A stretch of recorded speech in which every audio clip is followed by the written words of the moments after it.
সকাল সকাল ঘুম থেকে উঠে বিয়েবাড়িতে চলে গেছিলাম খিচুড়ি খাইতে। খিচুড়ি খাইলাম ভালো কথা, কিন্তু দুপুরবেলা খাওয়া শেষে এটা কি নিয়ে আসলাম আমি বিয়েবাড়ি থেকে। কেন এটা নিয়ে আসলাম সেটা জানতে হলে পুরো ভিডিওটা দেখতে থাকুন। আসসালামু আলাইকুম, কেমন আছেন সবাই? আশা করি ভালো আছেন।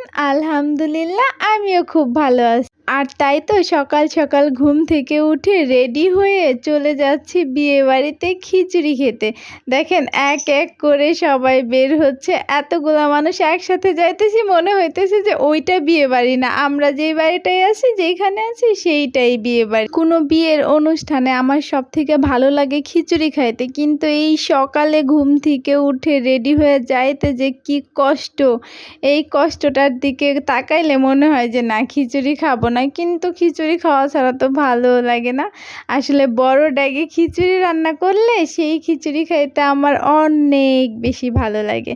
দেখেন ঢং করতে করতে আমি সবার পিছে পড়ে গেছি, ওরা অনেকেই চলে গেছে, আবার অনেকেই রয়ে গেছে, কারণ এতগুলা মানুষ তো আর এক অটোতে জায়গা হবে না। তারপর আমরাও একটা অটোতে উঠে পড়লাম বিয়ে বাড়ির উদ্দেশ্যে। বলতে বলতে দেখেন পৌঁছায়ও গেছি। তারপর টাই করে বিয়ে বাড়ির দিকে হাঁটা শুরু করলাম। দেখেন আমার ভাইগনা আয়েশা সাইরাই তো খিচুড়ি খাইতে বসে গেছে। আমি প্রথমে মার সাথে বসছিলাম, কিন্তু এত গরম ওই সাইডটায়, পরে আয়েশা সাইরা এই টেবিলে বসলাম।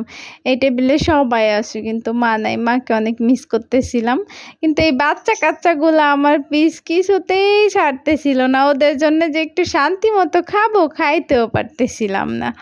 তারপর বসে পড়লাম এক প্লেট খিচুড়ি নিয়ে। মাশাল্লাহ খিচুড়িটা অনেক মজা হয়েছিল, অনেক ভালো লাগছে। এদিকে আবার আমাদের সাফু বেটাও খিচুড়ি খাইতে বসে গেছে, কিন্তু খিচুড়িটা তো একটু ঝাল হয়েছিল, তাই ও খাইতে পারতেছিল না। খিচুড়ি খাওয়া শেষ করে ভাবলাম যে এই যে ওনারা রান্না করতেছে দুপুরের জন্যে, ওনাদের রান্না শেষ হইতে হইতে আমরা রেডি হয়ে সবার আগে চলে আসবো, যাতে সবার আগে খাইতে পারি, কোনো কিছু শর্ট না পড়ে।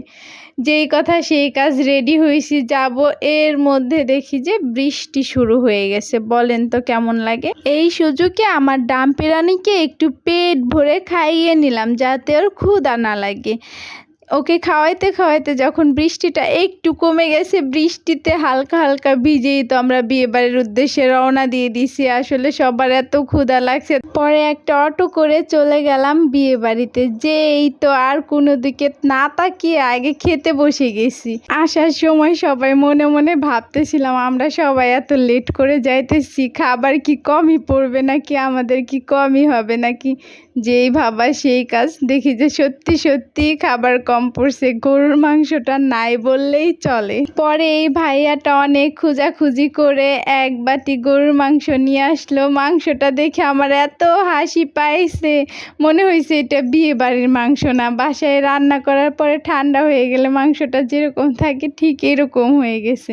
পরে ভাইয়া বলতেছে আপনারা আর একটু পরে খাইতে বসতেন, রান্না করতেছে, নতুন রান্না হইলে তখন তো মজা করে খাইতে পারতেন। কিন্তু এই ভাইয়া তো আর জানে না আমরা সকালে খিচুড়ি খাওয়ার পরে আর কিচ্ছু খাইনি, যাতে বিয়ে বাড়িতে খাইতে পারি দুপুরে। পেট ভরে নাই তো কি হয়েছে। তারপর সবাই প্লেট প্লেট ভরে দই নিয়ে নিলাম। আসলে গ্রামের বিয়ে মানেই তো দই, দই ছাড়া কি গ্রামের বিয়ে জমে?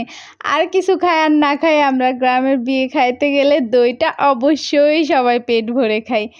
পরে সবাই দই খাওয়া শেষ করলাম। দই খাওয়ার পরে আমি ভাবতেছি কি, বিয়ে খাইতে এসেছি টাকা দিয়ে, তাহলে আমি রোস্টের হাড়গুলা ফেলবো কেন? রোস্টের হাড়টা আমি একেবারে আমার ব্যাগের মধ্যে ঢুকায় নিলাম। বিয়ে বাড়িতে তো সবাই অবাক দৃষ্টিতে তাকায় আছে যে আমি রোস্ট না নিয়ে হাড্ডি গুড্ডি নিয়ে কি করব। কিন্তু অন্য সবাই তো আর জানে না হাড্ডি গুড্ডি খাওয়ার জন্য আমার ডাম্পি রানী আছে।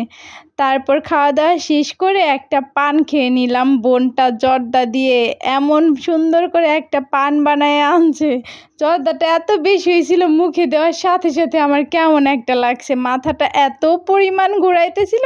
এর মধ্যে আবার মা চলে আসছে। মা এসে বলতেছে বর চলে আসছে, চল দেখবি না, বর দেখতে আয়। আমি বলতেছি দেখো আমি উঠতেই পারতেছি না, আর বরটা কিভাবে দেখবো।